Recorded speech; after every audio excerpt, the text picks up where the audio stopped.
Welcome to the City Current Show, powered by Higginbotham Insurance and Financial Services. This show focuses on sharing good news and powering the good in our community. Now here's your host, City Current CEO, Jeremy Park. Welcome back to the City Current Show, powered by Higginbotham. I'm your host, Jeremy Park. We're always honored to bring you inspiring stories of individuals and organizations making a difference and powering the good. And we always love focusing on Wolf River Conservancy. We're honored to have their executive director, Erik Houston, with us. Erik, how are you doing? I'm doing great. Thank you, Jeremy. I'm very glad to be here with you today. Well, you all do a lot to power the good here in our community, so we're excited to dive in. Let's start with a little bit of history. When you talk about Wolf River Conservancy overall, give us the mission and a little bit of background. Yeah, absolutely. So the Wolf River Conservancy's mission is to preserve and protect land in the Wolf River watershed. The watershed is a 522,000 acre area encompassing much of Shelby County, Fayette County, and then Benton and Marshall County in Mississippi. And so the reason why that's important is the Wolf River watershed holds much of the recharge zone for the Memphis Sand Aquifer, where, as you know, much of the region gets its drinking water. And beyond that, the Wolf River watershed holds so much of the entire state of Tennessee's ecologically valuable wetlands and wildlife habitat. And West Tennessee is a very unique ecosystem, and the Wolf River watershed is a crown jewel of West Tennessee's valuable ecosystems. Now, the Wolf River Conservancy was founded 40 years ago in 1985 in response to what was really nearly a century's worth of neglect of the Wolf River. It had been subject to industrial dumping and channelization by the Army Corps of Engineers. And so the community really came together around an effort that was born out of the 70s with the Clean Water Act and the formation of the EPA. And so environmentalism was really having a moment in American politics and in American life. And so the Wolf River Conservancy was founded in 1985. And since then, we have focused primarily on the care of the Wolf River and the ecologically valuable lands in its watershed. Memphis obviously is famous, globally famous for the water. And as you mentioned, when you look at the recharge, that piece of it, protecting the water, protecting the integrity, but also the conservation efforts with the land, the ecosystem, with all the biodiversity and what that represents, extremely important. Give us an idea of the acreage and kind of what that looks like in terms of the diversity of everything that you all are protecting. Yeah. So to date, the Conservancy has protected more than 20,000 acres of land in that 522,000 acre watershed. And so we're bringing new land under protection every single year. This year in 2025, we'll be protecting nearly another 1,000 acres of ecologically valuable land. And we do that through a variety of sources. We work with private landowners to secure property either through fee title ownership or placement of a conservation easement on their property to make sure that it's protected in perpetuity. And then we also work with state and federal agencies to confer land once we own it and turn it into a wildlife management area or state natural areas or build upon state parks inventory. And so we use a variety of means to secure land and make sure that it's protected forever. And really our focus on the lands side of our business is preserving the natural heritage of our community and offering future generations the opportunity to appreciate and utilize the land as we do today. And that will carry us over into education. And so you do a lot around education. Go ahead and dive into that world.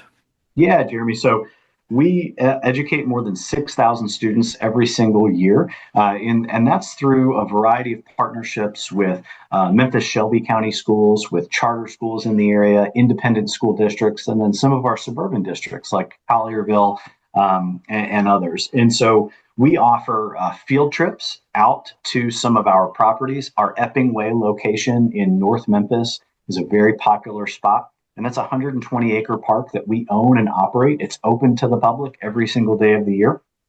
And so we bring a lot of student groups out there to the 20 acre lake at Epping Way. We talk about different biology issues, conservation issues, and environmentalism as a whole. And it really offers a great opportunity for students to get hands-on experience in the environment that they're learning about. When you look at, stepping out into nature, enjoying it, and, especially this will lead us into the events, so many different ways to get out and enjoy, and whether it's kayaking and, all that, but touch on for the students, some of the hands-on experiences that they get a chance to enjoy. And then we'll dive into all the events and the ways that we all can enjoy it. Yeah, absolutely. So whether it's getting out on the water, actually in a kayak or in a canoe with one of our river guides or our staff members, or it's learning about wildlife with one of our live animals that we bring out to these field trips.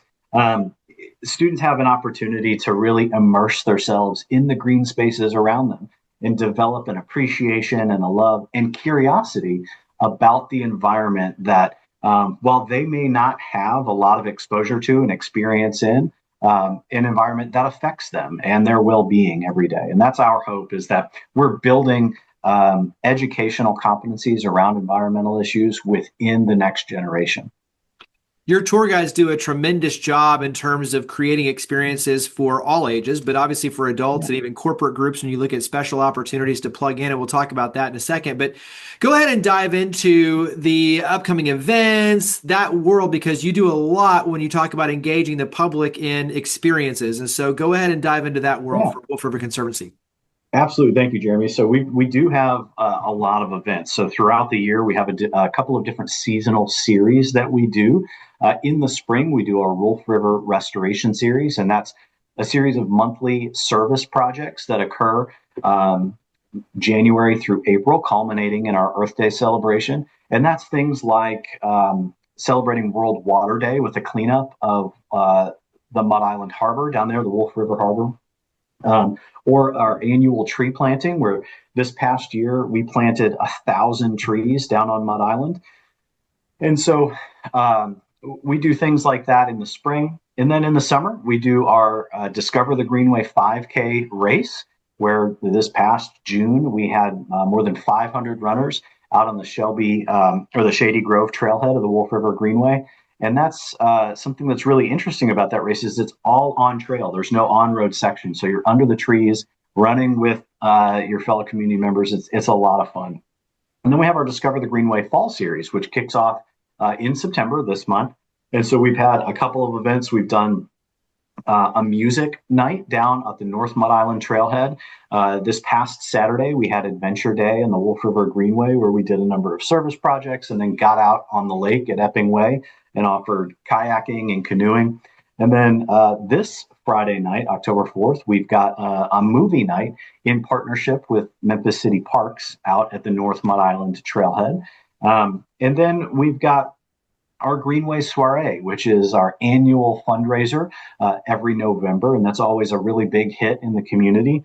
And so we'd invite everybody to check out our website at wolfriver.org/calendar to see the full slate of events that we have going on. We've got so much happening every season of the year, but especially this fall. Tease us a little bit with the Greenway Soiree in terms of what that experience is like.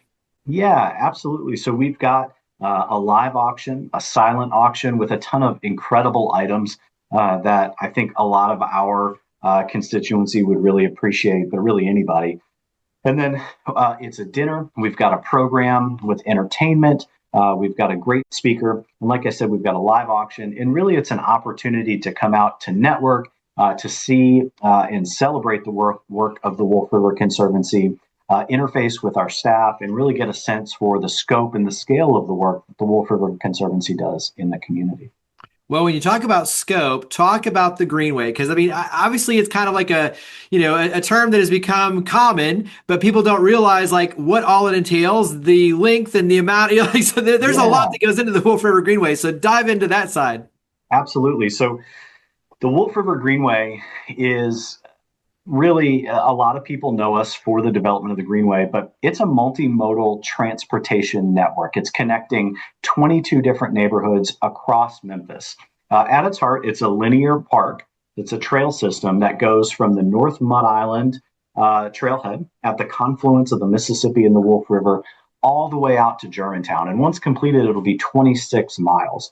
Right now, we've got 14 miles open to the public, and it's very well used. We've got about 400,000 people that use the Greenway annually right now on those 14 miles. And we've got 4.5 miles under construction right now. And then we'll have another 2 miles coming under construction next year. And the full 26-mile project will be complete by 2030. And so we're working very hard with our city and county and state and federal partners to get this project done. And as far as the scope of it, Jeremy, back in the 1980s, when the Wolf River Greenway was conceived, it was thought of to be a trail that would follow the meander of the Wolf River, and people could just maintain it and clear out trees. And there's a great quote in one of the papers that said the best thing about the Wolf River Greenway is that it'll be free to build. But they didn't conceive of it being a paved 12-foot path that had trailheads and had a lot of land acquisition that went along with it. And so, once it's complete, Jeremy, the project, it's a $94 million project. And so it's a world-class asset for the Memphis community. It's really something that this city can and should be very proud of. Well, that carries us into then how can the community support? Because you talk about the millions of dollars it takes to build, but also too, when you talk about planting, the trees, and I know all sorts of opportunities to be hands-on with volunteers. So talk about the many ways the community can support Wolf River Conservancy. Yeah, absolutely. So wolfriver.org/give. If you're interested in learning more about the work of the Wolf River Conservancy, we'd love to have your support. We feel that what we're doing is worthy of support, and we'd love to have that. But we also offer a lot of volunteer opportunities. And like I said earlier, check out our calendar. We're posting new volunteer opportunities on an almost weekly basis to get out there in the field with us and work on beautifying the areas of the Greenway, on some of the lands that we protect. There's a lot of invasive species that we have to manage in our community. And so we'd love to have any type of support, whether it's financial or volunteerism. Give us a little bit behind the scenes on your end as executive director, the vision looking forward. You mentioned, protecting more acreage. What are some of the high priority items on your end over the next few years?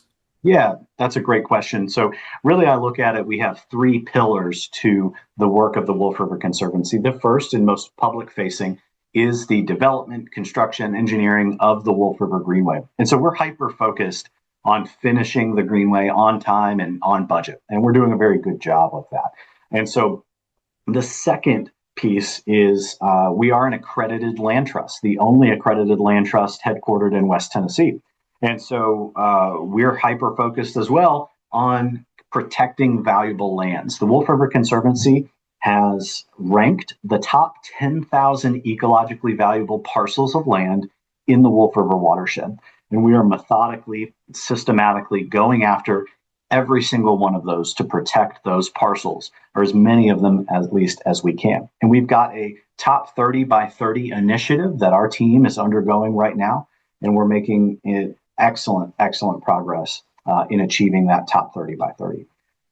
And then the third leg is building out our educational and recreational programming. Like I said earlier, we want to connect the community with the green spaces around them. We do feel that the pathway to developing environmental consciousness in the community and an understanding of conservation issues and how it affects Memphians' daily lives is to get them into those green spaces. And so we're creating programming, and we're looking to build upon the success that we've had with our recreational programming and our educational programming and get even more members of the community outside into those green spaces. We alluded to it on the front end, and obviously this ties into exactly what you're talking about, but touch on the importance of Wolf River Conservancy, the conservation, the education, the preservation, especially related to protecting our water, because I think that, especially from a business standpoint, is extremely important. So touch on that critical role that you play in protecting the Memphis water. Yeah, absolutely. So like I mentioned, we've protected more than 20,000 acres of ecologically valuable land to date. Most of that is wetlands, and wetlands play an incredibly important part of the ecosystem, emphasis on the system there, in our environment. And so wetlands recharge the aquifer. It's estimated that we've got 500 years worth of water in the Memphis Sand Aquifer. And that's an incredible amount. It's not a matter of quantity necessarily with our aquifer, it's a matter of quality. And so you see a lot of focus on the pumping stations from MLGW and from pollution. But one of the things that filters out pollution and then offers clean water to get back down into the aquifer is wetlands. And that's the most efficient and effective way to recharge the aquifer, really the only way. And so it's important that we're not destroying wetlands east of the city, because those are the wetlands that recharge our drinking water, right? And keep it clean. Wetlands act as a filtration for all sorts of things, and one of those things is our aquifer. And that's why, to me, these sort of conversations are so important. So let's go ahead and wrap up with where can we go to learn more and to get involved with Wolf River Conservancy? Awesome. Our website, www.wolfriver.org, has all the information you'll need. That makes it easy. Well, Erik, thank you for all you and your amazing team do to power the good. Thank you for coming on the show. Absolutely. Thank you, Jeremy. Higginbotham Insurance and Financial Services is proud to power the City Current Show. We're a people-first company that protects what matters most, the families, businesses, and trailblazers that keep our community going. As one of the nation's top independent insurance firms, Higginbotham is a single-source solution for business insurance, employee benefits, HR services, and personal insurance that's customized for you. We're here to serve you, the people you care about, and your community. Call 866-377-1959 or visit higginbotham.com.